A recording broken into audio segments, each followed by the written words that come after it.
Sekolah menengah atas di Kota Bengkulu mendadak ketakutan lantaran sekolah mereka didatangi petugas-petugas Satlantas Polres Bengkulu yang akan melakukan pemeriksaan kendaraan bermotor yang dibawa para siswa. Razia yang dilakukan polisi ini menjaring hampir seluruh sepeda motor milik pelajar, bahkan tidak sedikit dari pelajar enggan pulang karena takut ditilang polisi.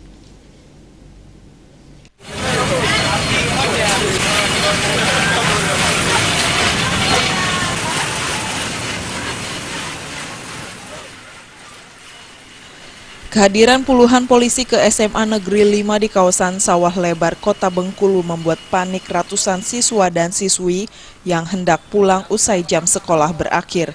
Tahayal sebagian besar pelajar yang masih di bawah umur tidak dapat menunjukkan kelengkapan surat kendaraan seperti surat izin mengemudi. Melihat rekan mereka terjaring razia, ratusan pelajar lainnya takut untuk mengambil sepeda motor milik mereka.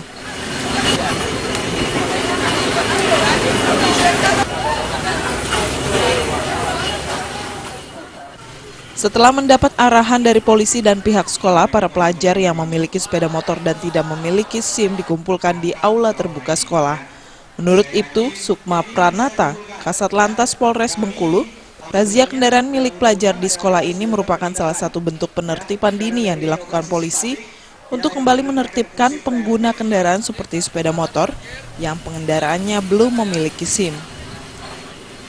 Razia ini juga untuk memperingatkan pelajar dampak dari kecelakaan lalu lintas yang selama ini terjadi, mayoritas pelakunya adalah pelajar.